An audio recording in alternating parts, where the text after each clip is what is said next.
¿Qué opinión tienes tú? Porque me da curiosidad sobre la caza. ¿Crees que realmente necesita una regulación o crees que no? Sí, o sea, la casa tiene que estar regulada sí o sí. La casa es necesaria, porque yo antes era un poco ignorante y yo era súper defensor de los animales, no, la casa para mí no, pero cuando estudié esta carrera sí que me di cuenta de que la casa es necesaria. Obviamente regulada, pero es que al final la gente cree que los cazadores son la gente que no quiere a los animales, pero todo lo contrario, es quienes más se preocupan por ellos. Entonces, la caza obviamente, como dije, es necesaria, pero regulada. Y en mi carrera te encuentras a mucha gente que es cazadora. O Ostras, sea, muchos cazadores hay por ahí. fíjate.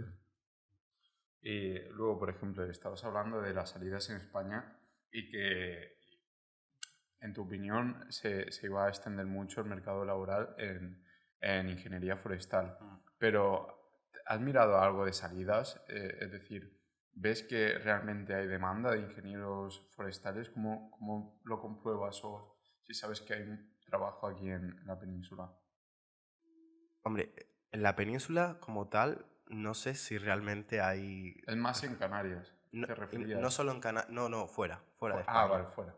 Yo creo que España tiene muy abandonado ese sector y por eso yo creo Claro, que va a haber un auge ahora porque al estar abandonado se va a dar cuenta y vale. van a entrar en acción. Pero fuera de España se solicitan muchos ingenieros forestales. Por ejemplo, ¿en qué países suelen...? En Canadá, en Estados Unidos, en países del norte de Europa como Suecia, Noruega, Finlandia, son países que solicitan ingenieros forestales. Entonces, ¿tu objetivo cuál es con la carrera?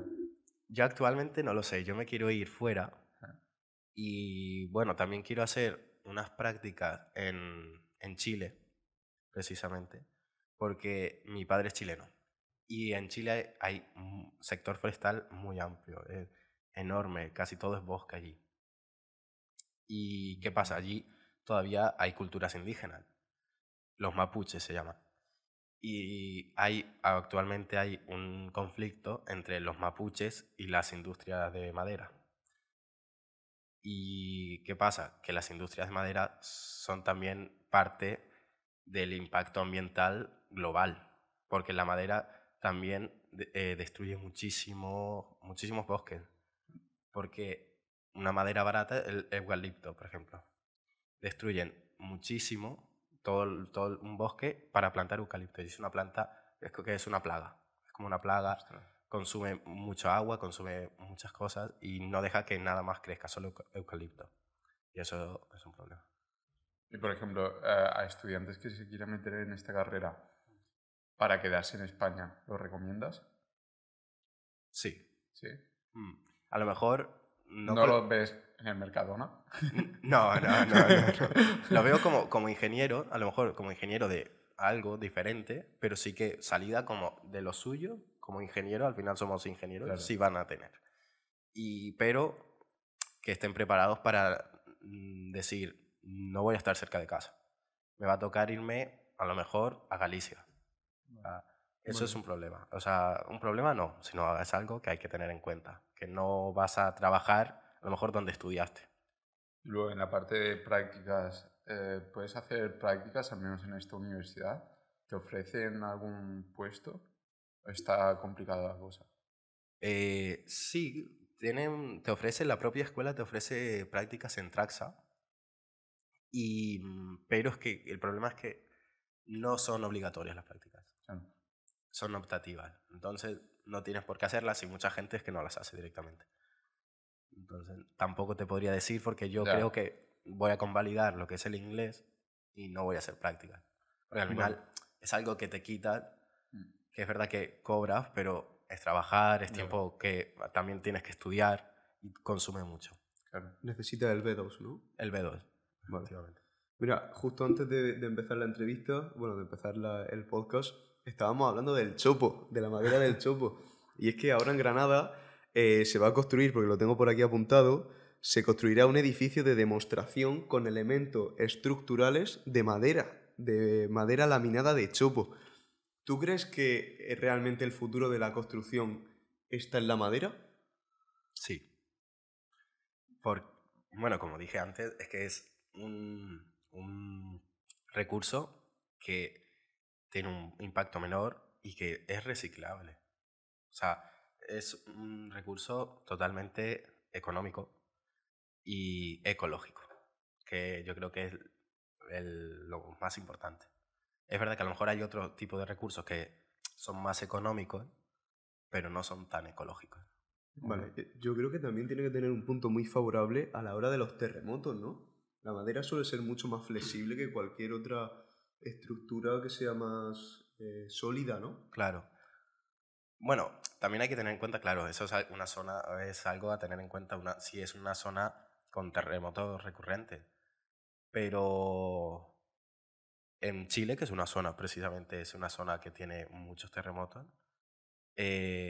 muchas casas son de madera y es que es lo que aguanta. Otras casas o edificios que son de piedra o de lo que fuese, no aguantan y la madera.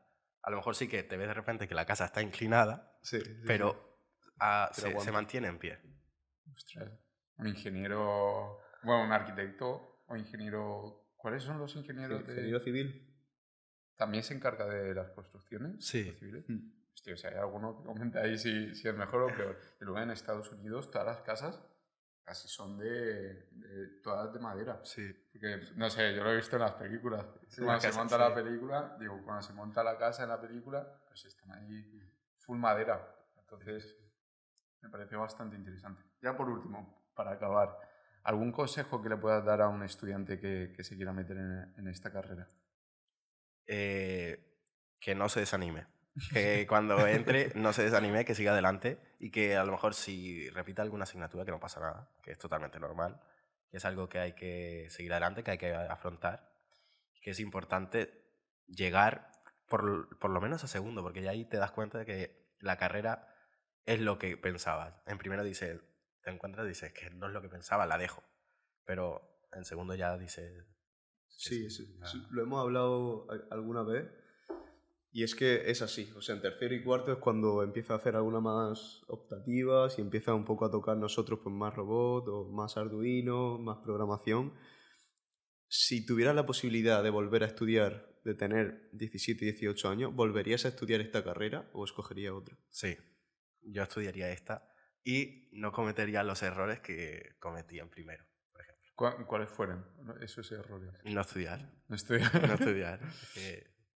Y ir a clase. Yo creo que es muy importante ir a clase, hacer piña con tu propia clase, con la gente de allí, porque al final es gente que sabe del tema y que hay muy buen ambiente. Es algo que me gusta mucho de la carrera, es que hay muy buen ambiente entre todos. Qué bueno. Pues Edu, ha sido un placer. Damos por finalizada esta entrevista y oye, vamos a tener en el canal futuramente todas las carreras. Así que si te interesa alguna, aquí abajo. Bueno, muchas gracias, Edu. A ustedes por invitarme.